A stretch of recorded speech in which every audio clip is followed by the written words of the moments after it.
Sans plus attendre, je vais laisser Blanche, Eugène et Grégoire vous emmener dans un paysage truffé d'aventures, mais aussi d'enseignements très profonds.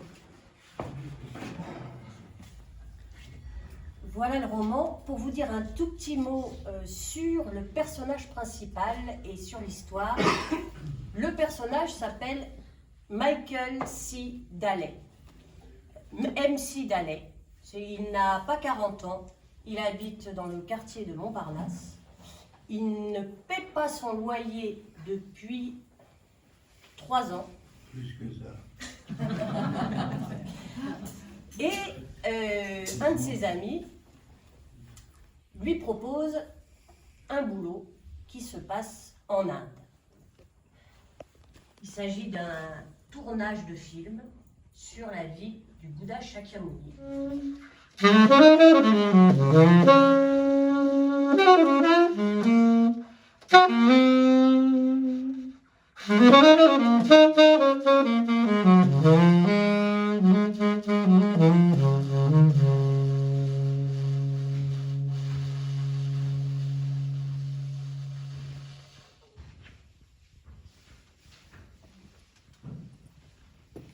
Un aller simple pour Bombay. Un aller simple? Répond-il tout à trac. Ouais, un aller simple. Ça veut dire quoi, un aller simple? Ça veut dire qu'on ne sait pas exactement quand vous rentrerez. De Bombay, vous irez dans un ranch dans l'Haryana. Duncan s'occupe de tout et vous fera un topo sur place. Il y a d'autres personnes derrière tout ça, Slim? Bien sûr, je ne suis pas seul.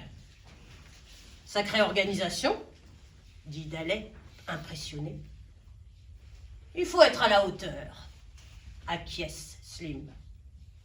C'est une question de vie ou de mort. Pas tant que ça pour vous, en fait, dit Daley en souriant d'un air étendu. Si un bœuf de la province de Tchéou mange du riz, dit Aquin, le ventre d'un cheval grossit dans la province de Chantung, où, pendant que les garçons risquent leur peau dans l'Haryana, le patron au Baléares fait du gras dans sa chaise longue. Daley voit le tableau maintenant. Slim n'est rien d'autre que le financier de Duncan dans un trafic de drogue à l'échelle internationale. Et lui-même est de la partie. Son sac Adidas sans bandoulière et l'enveloppe d'argent dans sa poche, il redescend la colline. Cela fait du bien d'être dehors, dans la douce brise du soir, au milieu de nulle part, dans ce désert desséché que l'air nocturne humidifie, avec les silhouettes des figuiers et des cactus à perte de vue. La lune est pleine, et son ombre s'étend devant lui tandis qu'il marche le long de la route principale, dure et tassée. Il veut voir la mer. Il veut marcher pieds nus au bord de l'eau. Il veut s'asseoir en zazen. Il veut trouver un endroit pour dormir. Il remarque que la lune baisse rapidement. Il n'y aura bientôt plus de lumière du tout, sauf celle des étoiles. Les étoiles sont si belles ce soir. Il ne sait pas lire la carte du ciel, la grande ours, l'étoile polaire, mais il connaît la Voie lactée comme tout le monde. On dit que regarder les étoiles aide l'homme à oublier ses soucis. Pas sûr que ça aide dans la durée. Le retour à la nature, c'est bien gentil, mais ça ne marche pas longtemps. À ce moment précis, Daley pense à ses mecs, Slim et Duncan. Ils veulent vraiment que j'utilise mon statut de moine comme couverture pour un trafic de drogue. C'est dingue. Comment j'en suis arrivé là? Ah bah, je sais pas.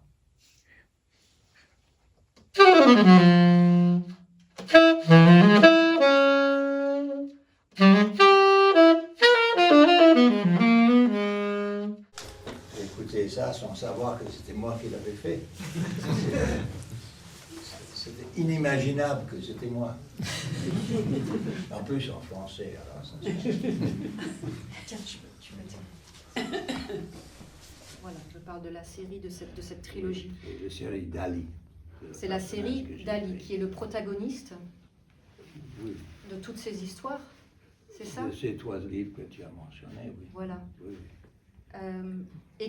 Et c'était MC Dali qui avait signé les 2 premiers livres, alors que celui-ci est signé par Philippe Coupet. Et il se trouve que Philippe Coupet est écrivain et moine zen. Donc, L'histoire derrière ça, qui est Philippe Coupet? Ça, c'est une autre question. MC Dali. Mais le livre d'Ali, c'est parce que Deschimao, mon maître, m'a dit, si tu écris du sexe ou du porno ou du machin, ou il n'y a pas du trafic, mais il aurait pu, tu ne sers pas de ton nom de Philippe Coupet. J'étais ordonné sur le nom de Philippe Coupet. Alors j'ai obéi pendant une vingtaine d'années avec les autres livres. Et après, je me suis dit, attends, je n'arrive jamais à être édité. Ces livres que tu mentionnes, ils ne sont pas édités. Ils sont édités par nous, par des amis.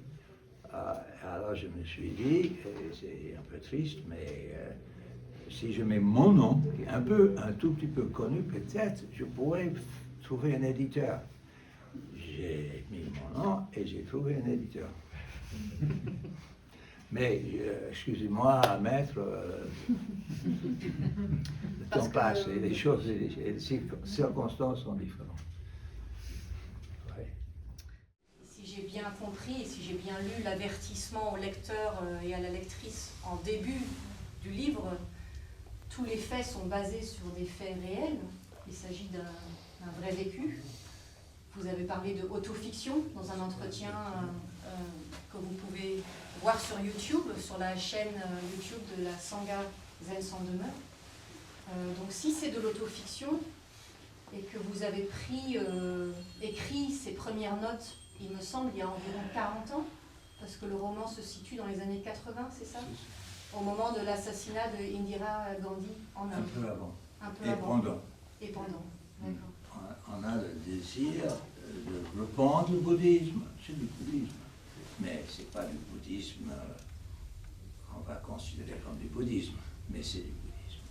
Et c'est pour répondre. Et tu vas en Inde et tu as des faux disciples. Et tu dis, hey, maintenant, faux disciples, il faut qu'on pratique. C'est qu'il faut que les autres nous voient en train de pratiquer. Eh bien, qu'est-ce qu'il y a de mieux pour faire reprendre l'enseignement? L'enseignement du maître. On était dans une situation dangereuse. Et il fallait qu'on joue le jeu d'être des moines bouddhistes ou des pratiquants. Moi, je joue le jeu d'être le maître, évidemment, pour c'est comme couverture, mais pas autre chose. Mais autre chose, bien sûr, ça va tellement plus loin que couverture.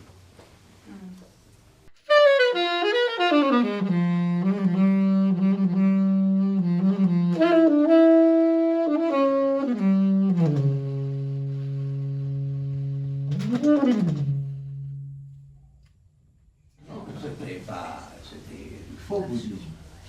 C'était pas le vrai bouddhisme. J'allais là-bas, c'était faux. Mais dans le fausseté peut venir entre guillemets la vérité.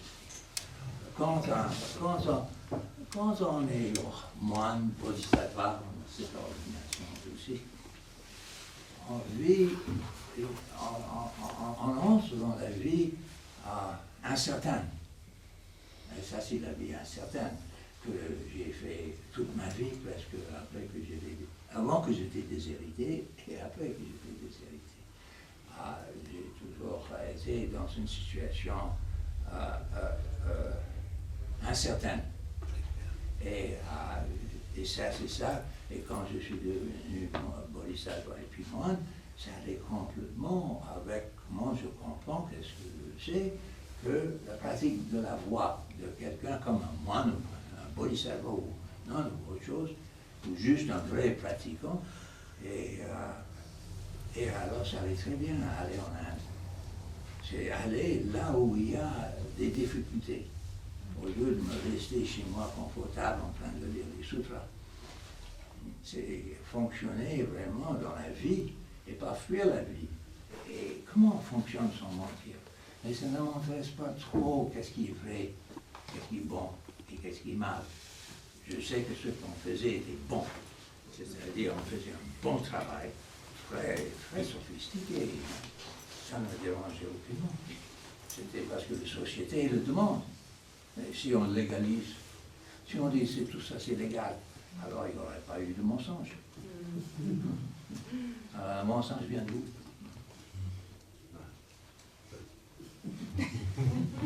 À la fin du livre, je dis, est-ce que c'est vrai ce qui s'est passé? Et ça termine un peu comme ça. Peut-être qu'un jour, il y aura un film qui s'appellera Vertu sauvage, hein, on ne sait jamais. C'est fait pour ça. C'est fait pour ça. Où sont les producteurs de films? Est-ce qu'il y en a dans la salle?